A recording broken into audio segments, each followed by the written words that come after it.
नमः श्रीवर्धमानाय निर्धूतकलिलात्मने सालोकानां त्रिलोकानां यद्विद्यादर्पणायते। सम्यक चारित्र का प्रकरण हम प्रारंभ कर चुके हैं। सम्यक चारित्र के अंतर्गत सर्वप्रथम तो चारित्र का स्वरूप बताया गया, जहाँ पर ये बात बताई आचार्य देव ने कि राग द्वेष निवृत्ते, राग द्वेष की निवृत्ति ही चारित्र है। चारित्र, हाँ, आचरण का जो चारित्र का जो अर्थ आचरण के रूप में लिया जाता है वो तो इस प्रकार समझना कि अंतर में भावों की तीव्र विशुद्धता होती है और सहज ही में बहिरंग में वैसी वैसी क्रिया, वैसा आचरण, वैसी प्रवृत्ति देखने में आती है। तो पूरा भावों का खेल है। भाव अच्छे तो बाहर के क्रियाएं भी अच्छी, और बाहर अगर क्रियाएं खराब है तो ये कभी भी गारंटी नहीं दी जा सकती है कि अंदर के परिणाम बहुत अच्छे होंगे, कभी नहीं कहा जा सकता। आगे चल करके इन्होंने चारित्र मतलब क्या, इसकी वैसे दो परिभाषाएं दी थी। एक तो ये दिया था कि राग द्वेष की निवृत्ति सो चारित्र, और दूसरा लक्षण ये बताया था कि हिंसादि 5 पापों से निवृत्ति, उसका नाम चारित्र है। ओके, अब किस स्तर पर त्याग चाहिए, किस स्तर पर निवृत्ति होनी चाहिए, तब जाकर के वह चारित्र कहलाएगा। तो देखिए आचार्य देव कहते हैं तुम किस स्तर की बात करते हो ना, सुनो। अच्छा, मैं वैसे बता दूं कि जो अपना सम्यक चारित्र का चार्ट बन रहा है वो सम्यक चारित्र का चार्ट भी ले लीजिए। अब अपन साइड बाय साइड बनाते चलते हैं।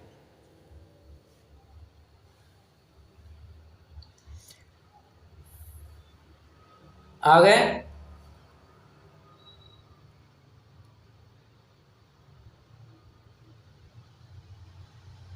मेरी आवाज पहुंच रही है?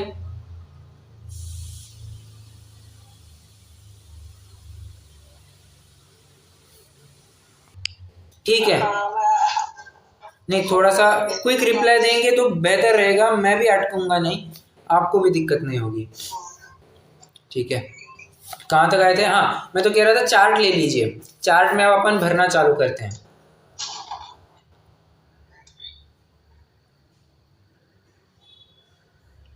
सम्यक चारित्र में, हाँ, सम्यक चारित्र, सम्यक चारित्र में सबसे पहले लिखेंगे राग द्वेष की निवृत्ति। ब्रैकेट में चाहे तो ब्रैकेट में लिख सकते हैं, ब्रैकेट में लिखेंगे राग द्वेष की निवृत्ति प्लस 5 पापों का त्याग। दोनों बातें लिखेंगे ब्रैकेट में। क्या कहा? राग द्वेष की निवृत्ति और 5 पापों का त्याग।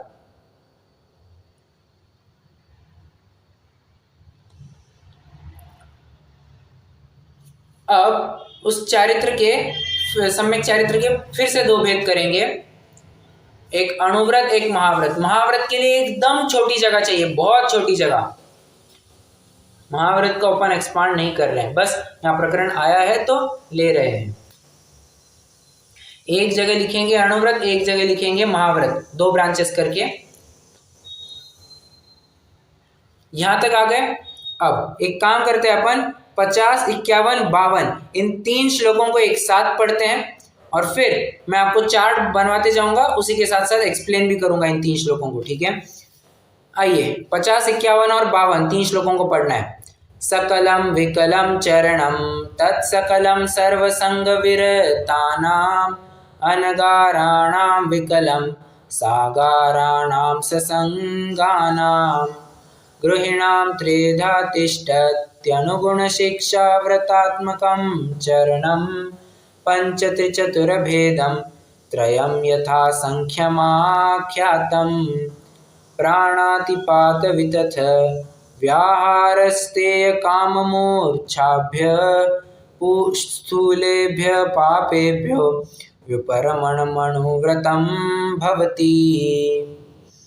जो अपन ने 50 नंबर का श्लोक पढ़ा, वहां पर चारित्र के 2 भेद बताए। चारित्र के 2 भेद कौन से? सकल चारित्र और विकल चारित्र, ठीक है। अपन ने अणुव्रत महाव्रत नाम से दे दिया, कोई दिक्कत नहीं है। तो अणुव्रत के नीचे एक पॉइंट लिखेंगे सकल चारित्र, महाव्रत के नीचे लिखेंगे विकल चारित्र। और एक्सट्रीमली सॉरी, उल्टा बोल दिया मैंने। अणुव्रत के नीचे लिखेंगे विकल चारित्र, महाव्रत के नीचे लिखेंगे सकल चारित्र। चरणम मतलब चारित्र, ठीक है। उसमें देखिए शब्द क्या आया है, तत् सकलम सर्वसंग विरतानाम अनगाराणाम। कह रहे हैं जो दो भेद हमने बताए सकल और विकल, उस तत् माने उसमें, तो उसमें जो सकल चारित्र है वो कैसा है, सर्वसंग विरतानाम। महाव्रत के नीचे लिखेंगे सर्वसंग रहित,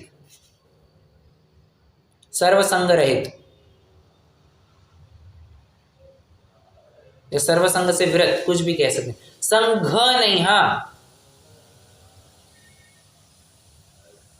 संग ग। और महाव्रत के नीचे लिखेंगे उसी के नीचे, महाव्रत की बात चल रही है ना, उसी के नीचे लिखेंगे अनगारी या अनगार, कुछ भी लिख सकते हैं। अणुव्रत की तरफ आइए, अणुव्रत में लिखेंगे संग सहित। संग मतलब क्या, घर परिवार परिग्रह सब आ जाएगा यहां पर।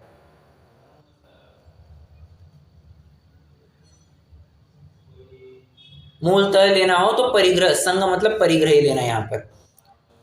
और उसी के नीचे एक पॉइंट लिखेंगे सागार, सागर नहीं, हाँ सागार।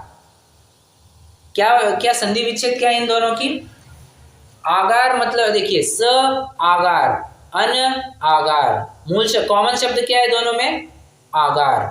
आगार माने एक स्थान, रुकने का स्थान, जैसे बस आगार, रेल आगार, station, a place where all the bus stand, all the buses stand is called a bus stand, bus station, बस आगार, ठीक है। कहते हैं उसी प्रकार जो आगार माने घर सहित है उसे सागार कहते हैं। स आगार, आगार सहित, और अन आगार, आगार रहित, ठीक है। सिंपल सी बात थी। वैसे छेड़ाला में, छेड़ाला को भी थोड़ा रिवाइज करते जाते हैं। छेड़ाला में कैसे बात को उठाया इन्होंने,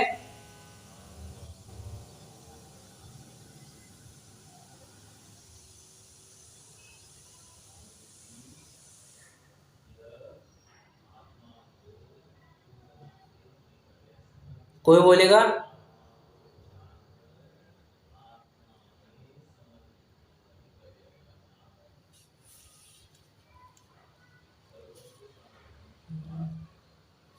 अरे सम्य ज्ञानी होय बहुरि दृढ़ चारित लीजे, एक देश अरु सकल देश तसु भेद कहीजे। आ रही बात, मैं आपको वेरीफाई करवा रहा हूं। त्रस हिंसा को ओके, एक देश अरु सकल देश तसु भेद कहीजे, त्रस हिंसा को त्याग। अच्छा ये बात आगे आएगी, इसकी चर्चा, आगे की लाइनों की चर्चा बाद में करेंगे, ठीक है। एक और लाइन आती है, जघन कह नहीं, मध्यम अंतर आत्म है जे। बात को पूरा, लाइन को पूरा करेगा कोई, बराबर। मध्यम अंतरात्मा में किसको लिया, देशव्रति और अनगारी, छठे सातवें गुणस्थानवर्ती मुनिराज।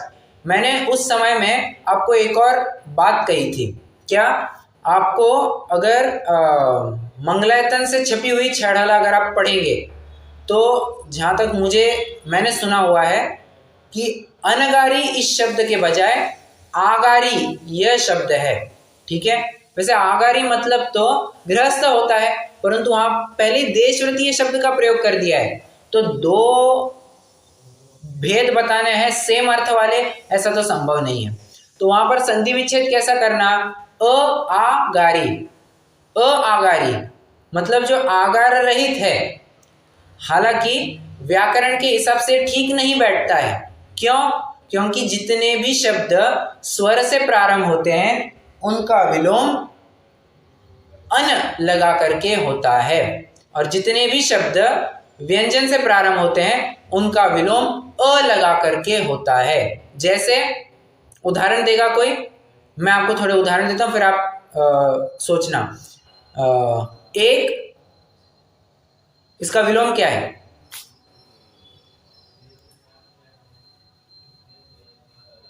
अनेक। आत्मा क्या? अनात्मा। हाँ, राइट। और क्या है? और क्या ले सकते हैं? आवरण, अनावरण। ओके, ये ले सकते हैं। तो हमने देखा कि स्वर से प्रारंभ हो रहा है, अतः अन लगा करके उसका विलोम कर दिया। अब अगर व्यंजन से प्रारंभ होता है तो उसका विलोम अ लगा करके होता है। जैसे ज्ञान, अज्ञान, नित्य, बराबर। तो मैं आपको सिद्ध क्या कराना चाहता हूं कि आगारी मतलब कहीं अगर आपको पढ़ने मिले तो आगारी का अर्थ अगर आपको कहीं मुनि के रूप में पढ़ने को मिले तो उसकी संधि विच्छेद कैसे करना है ये मैं इसके लिए पूरा एक्सप्लेन कर रहा हूं। वहां पर संधि विच्छेद क्या करेंगे? अ आगारी। ठीक है, कितने जन फॉलो कर रहे हैं? तो आगारी यानी आगार नहीं है ऐसा? Yes yes yes yes. अन आएगा ना, अनुकार का अन। अरे मैं क्या कह रहा हूं, अच्छे। आगारी, आगारी का अर्थ अगर आपको कहीं मुनि ऐसा पढ़ने को मिले तो वहां पर आगारी की संधि विच्छेद कैसे करना? अ आगारी, ये करना। आगारी, हाँ हाँ, ठीक है। आ गया ख्याल में? Okay okay. और ये प्राय आपको कहां पर मिलेगा? मंगलायतन से छपी वाली जो 6 ढाल है वहां पर आपको ये मिल जाएगा। ठीक है, अब पता नहीं उसमें रेक्टिफिकेशन हुआ भी होगा, मैं मेरे ज्ञान में नहीं है ज़्यादा, पर जहाँ तक मैंने सुना है कि वहाँ पर कुछ टाइम पहले वहाँ पर था, आगारी ये शब्द था। ओके,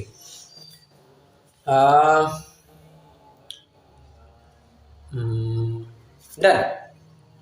तो इसकी चर्चा तो कर लिया अपन ने कि 50वें श्लोक की चर्चा हो गई, 2 भेद बता दिए। चाहे सम्यक चारित्र के 2 भेद कौन से? तो अणुव्रति, महाव्रति या आगारी, सॉरी अनगारी और सागारी, कुछ भी कह सकते हैं। अब विकल चारित्र का स्पष्टीकरण किया जाएगा। जो सकल चारित्र है उसको एक तरफ रख दिया। सकल चारित्र में आप लिखना चाहे तो एक पॉइंट लिख सकते हैं, समस्त पापों का पूर्ण त्याग, समस्त पापों का पूर्ण त्याग, ऐसा लिख करके छोड़ दीजिए। अब उसकी तरफ हमें अभी बिल्कुल भी ध्यान नहीं देना है। महाव्रत का कॉलम पूरा हो गया होगा, मतलब महाव्रत का सेक्शन पूरा हो गया होगा। अब अणुव्रत की तरफ आ जाइए, उसमें आपको 3 ब्रांचेस बनाने हैं, उसमें ही 3 ब्रांचेस बनाने हैं। अणुव्रत, अच्छा ऐसा बनाइए, 2 ही, पहले 2 ही बनाइए, बेहतर रहेगा। मैं थोड़ा सा और डेप्थ में आपको बता रहा हूं। एक तो मूल व्रत और एक शील व्रत। 2 भेद कौन से बनाने हैं? विकल चारित्र के 2 भेद कौन से बनाने हैं? मूल व्रत और शील व्रत। मूल व्रत के नीचे लिखेंगे 5 अणुव्रत, संख्या के साथ लिखेंगे, 5, सिर्फ अणुव्रत मत लिखना, 5 ऐसी संख्या लिखना, 5 अणुव्रत। शील व्रत के पुनः 2 भेद कीजिए, 3 गुणव्रत, 4 शिक्षाव्रत। कुल बताइए कितने हो गए?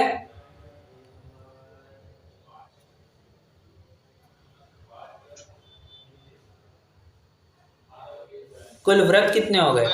राइट, करेक्ट, हो गए 12। अब कौन से 12 है ये, इसके थोड़ा सा डिटेलिंग करते हैं। उससे पहले अपन 51, मैं आपको 51वें श्लोक से भी थोड़ा वेरीफाई करवा के देता हूं। कहते हैं गृहिणाम, गृहिणाम मतलब गृहस्थों का जो चरित्र होता है उसके 3 भेद जानना, अणु, गुण, शिक्षा। पेज नंबर क्या है? मेरे इसमें 88। हमको मिल नहीं पा रहा है इस पुस्तक में। ये श्राप का टाइम है ना? हाँ, श्लोक नंबर 51, पृष्ठ क्रमांक 88। इसमें 51 भी नहीं है मेरे, 50 के बाद 54 आ गया सीधा। गायब होंगे फिर पेजेस। तीसरा तीसरा अधिकार निकाल लिया, तीसरा। अरे नहीं, तीसरे में भी उनके बीच वाले पेजेस गायब है शायद, या फिर एडिशन पुराना होगा। तो सॉफ्ट नहीं वैसी है, अभी देखेंगे। अच्छा सुनिए ना, अगर आप फिलहाल के लिए अगर आपके पास गाथाएं वे नहीं भी होंगी ना सामने, कोई दिक्कत वाली बात नहीं है, क्योंकि मैं आपको पूरा स्पष्टीकरण चार्ट के माध्यम से ही दे रहा हूँ। तो अभी सामने नहीं होगा तो भी चलेगा, आप मनोयोग से सुनते जाइए सिर्फ। तो ठीक है, क्या कह रहे हैं? अणु, गुण, शिक्षा, व्रत, ये जो शब्द आया है ये अंत्य दीपक का काम करता है। तो व्रत आपको तीनों शब्दों के साथ लगाना है, अणु व्रत, गुण व्रत, शिक्षा व्रत। ठीक है, उसके यथा संख्यम आख्यातम, जैसे जिस क्रम में कहे हैं उसी क्रम में उसके भेद जानना। कितने भेद? तो पंच, त्रि, चतुर। अणुव्रत के 5, गुणव्रत के 3, शिक्षाव्रत के 4। आ गए? मैंने आपको नंबर, नाम ये सब वेरीफाई करवा दिया। ठीक है, अब आइए अणुव्रत के नीचे। अणुव्रत के नीचे लिखेंगे 5 अणुव्रत में लिखेंगे अहिंसा अणुव्रत, फिर 5 अणुव्रत के नाम लिख दीजिए। अहिंसा अणुव्रत, सत्याणुव्रत, अचौर्याणुव्रत, ब्रह्मचर्याणुव्रत, परिग्रह परिमाण व्रत, या फिर अपरिग्रह अणुव्रत ऐसा भी कह सकते हैं, कोई दिक्कत नहीं, परंतु ज्यादा प्रचलित नाम परिग्रह परिमाण व्रत है।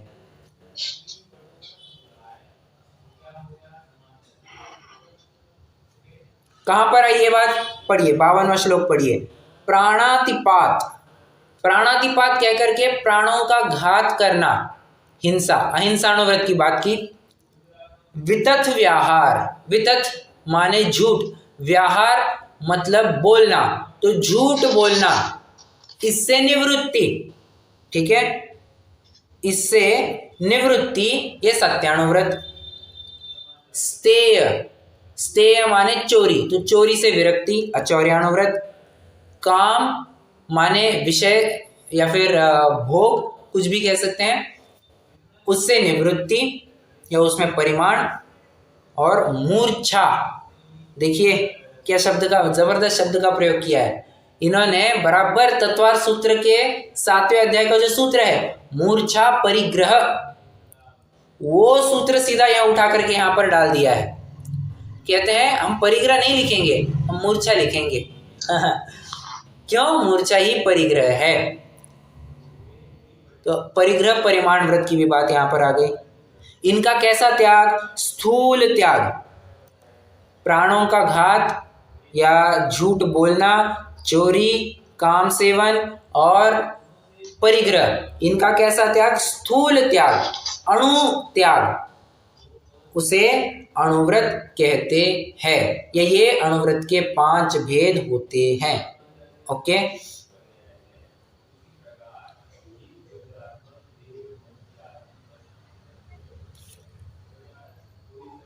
अब आवाज आ रही है। एक मिनट में बंद कर।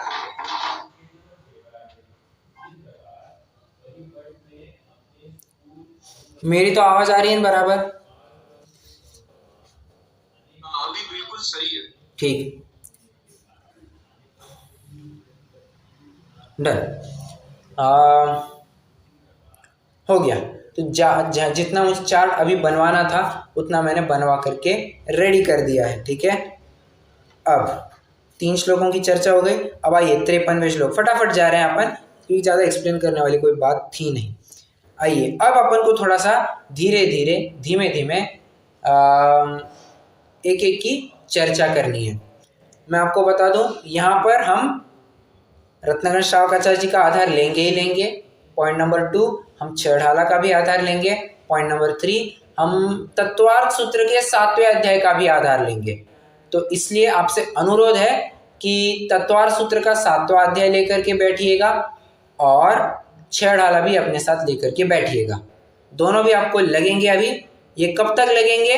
अब जितना अपना प्रकरण चलेगा अनुव्रतों का तब तक लगेगा आपको, ठीक है। तो ये आपको 2 ग्रंथ कम से कम लेकर के बैठने हैं।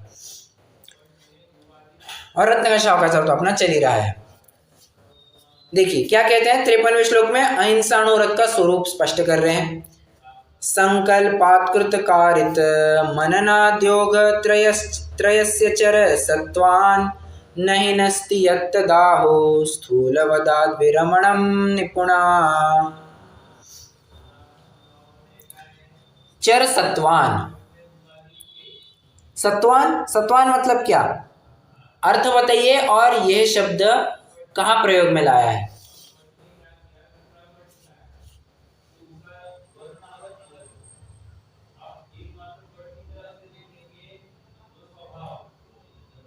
सत्वान मतलब क्या?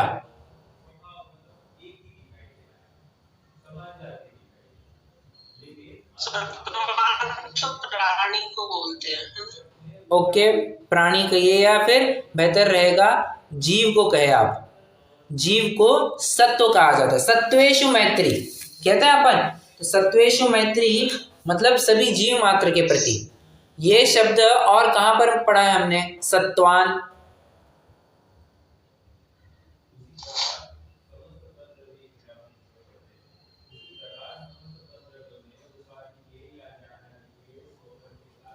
अरे दूसरा ही श्लोक है, देशयामि समीचीनम धर्मम कर्म निवर्हणम संसार दुःखतः सत्वान। आगे बात सत्वान मतलब जीवों को कह रहे हैं। जो गृहस्थ मन वचन काय पूर्वक कृत कारित अनुमोदना रूप संकल्प से 4 प्राणी 2 इंद्रियादि 3 जीवों का घात नहीं करता है, उसे निपुण पुरुष अर्थात गणधर देव स्थूल हिंसा से विरक्त कहते हैं। ओके,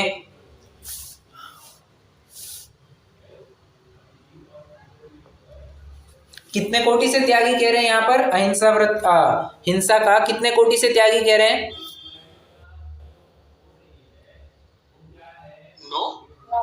9 कोटि। करेक्ट। मन वचन काय कृत कारित अनुमोदन। ओके, प्रश्न उपस्थित होता है, अहिंसा में ये क्या त्याग करेगा?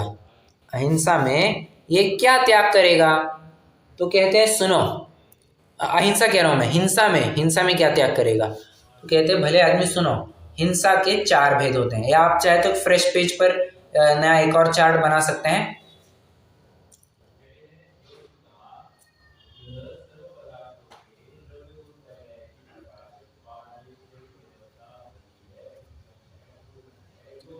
हिंसा के 4 भेद, संकल्पी हिंसा, आरंभी हिंसा, उद्योगी हिंसा, विरोधी हिंसा।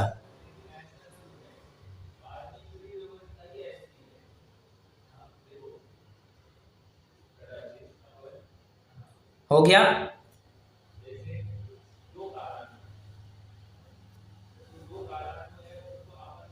हाँ जी आना जी। संकल्पी, आरंभी, विरोधी, उद्योगी। यस, 4 हो गए। अब कह रहे हैं ये अहिंसाणुव्रत के स्वरूप का प्रारंभ ही कैसे किया? संकल्पात। कह रहे हैं संकल्प पूर्वक किसी जीव का घात करना वो संकल्पी हिंसा है। और वो वास्तव में अहिंसाणुव्रत में घातक है।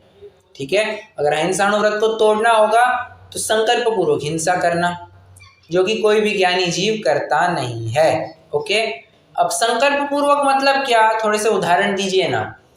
देखिए, बहुत बेसिक उदाहरण दूंगा परंतु समझना। रास्ते से ऐसे ही जा रहे हैं हम, कोई हमें एक पौधा दिखा, कोई एक छोटा सा पेड़ दिखा, हमने उसका फूल तोड़ दिया, ये संकल्पी हिंसा है। क्या कहा, ये संकल्पी हिंसा है। बस अपना हाथ थोड़ा सा ऊंचा था, हम हाथ करते करते और पेड़ की कुछ टहनियाँ हमारे हाथ में आ गई, खींच करके हमने निकाल दी, ये क्या हो गया, संकल्पी हिंसा। ध्यान रखना, संकल्पी हिंसा मतलब कोई ये नहीं समझना कि 2 से लेकर 5 इंद्रिय तक के जीवों की हिंसा वो संकल्पी हिंसा, ना, बिल्कुल भी नहीं, ये भ्रम निकाल देना चाहिए। तो क्या है अर्थ, संकल्पी मतलब संकल्प पूर्वक की गई हिंसा, मतलब उसको मारने की कोई इच्छा होना, कोई उसमें अभिलाषा होना, ये बात समझ लेनी चाहिए।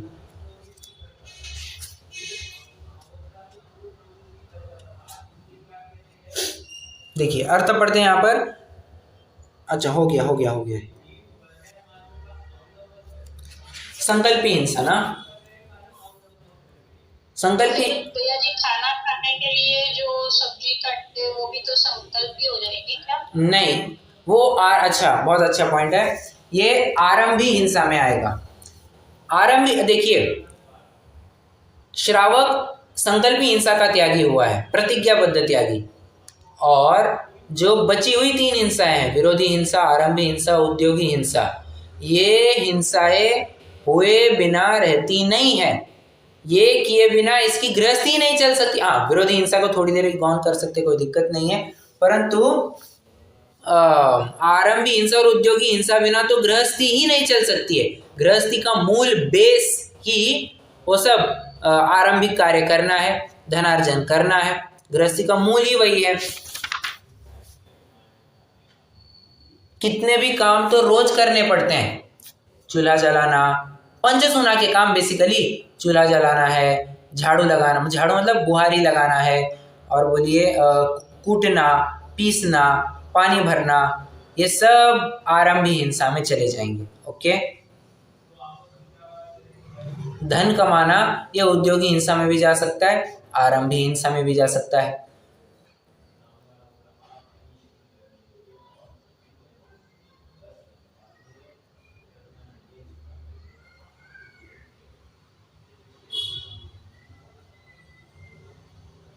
चलिए, हाँ, अब आपको मैं थोड़ा छेड़ाला से भी वेरीफाई करवाता हूँ। छेड़ाला में क्या बात आई है, त्रस हिंसा को त्याग, वृथा थावर न संहारे। देखिए, स्थावर का घात करने की अनुमति है श्रावक के माध्यम से। कभी किसी क्या कहना चाहिए, कुछ कहने वाला था अभी,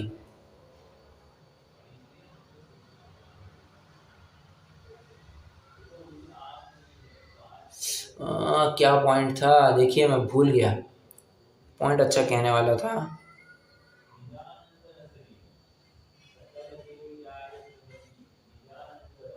नहीं, ठीक है, चलिए।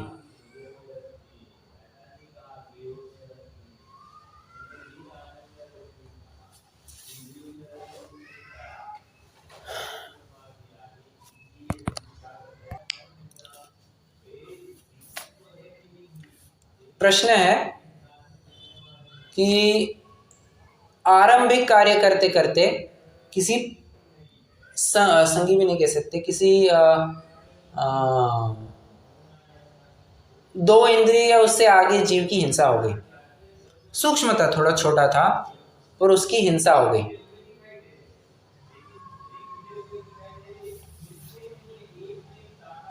तो ये आरंभी हिंसा में जाएगा, संकल्पी हिंसा में जाएगा, या उद्योगी हिंसा में जाएगा, या विरोधी हिंसा में जाएगा।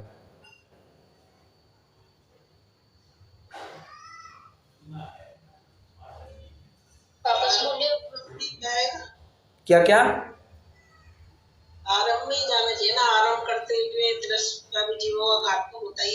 Yes, correct correct correct. तो यहाँ पर संकल्पी हिंसा में और इसमें फिर फर्क क्या रहा? संकल्पी हिंसा में और ऐसी आरंभी हिंसा में फर्क क्या? तो कहते हैं सुनो,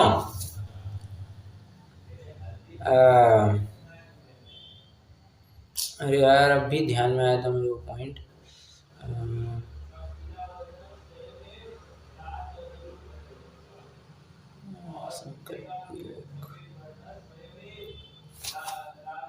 ओहो, अभी एक पॉइंट अच्छा कहने वाला था, याद ही नहीं आ रहा है।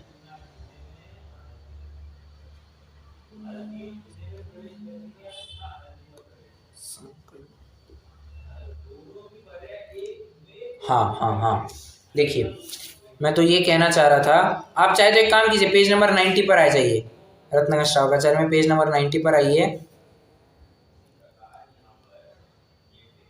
तीसरा पैराग्राफ स्टार्टिंग से पढ़ते हैं। तब त्रस हिंसा का त्याग कैसे होता है? इसके उत्तर में कहते हैं, अपना परिणाम तो जीव मारने का है नहीं, जीव मारने के लिए आरंभ करता है नहीं, ऐसा राग भाव भी नहीं है कि इस कार्य के करने से कोई जीव मर जाएगा तो अच्छा है। वह तो जीव विराधना से भयभीत होकर तो उठाते धरते हुए, बैठते उठते हुए, लेते देते हुए जीवों की रक्षा करने का ही संकल्प करता रहता है, मारने का संकल्प नहीं करता है। उसे पाप बंध कैसे होगा? जीव अपने अपने आयु कर्म के अधीन वह सब यत्नाचार पूर्वक दया भाव रूप होकर करता है। एक बहुत महत्वपूर्ण बात यहाँ पर डाल दी इन्होंने कि जो जीव की विराधना होती है वो तो गृहस्थी के भय से अब अशक्य अनुष्ठान के रूप में हो रही है तो हो रही है, उसके व्यतिरिक्त इसको कोई अलग सी हिंसा नहीं करनी है। ये बात भी यहाँ पर क्लियरली बताई गई है। और फिर इन्होंने एक एक को एक्सप्लेन किया है, क्या क्या हो सकता है, क्या क्या नहीं हो सकता है। इसकी चर्चा भी अपन करेंगे। आज के लिए कोई प्रश्न हो तो ज़रूर पूछ सकते हैं।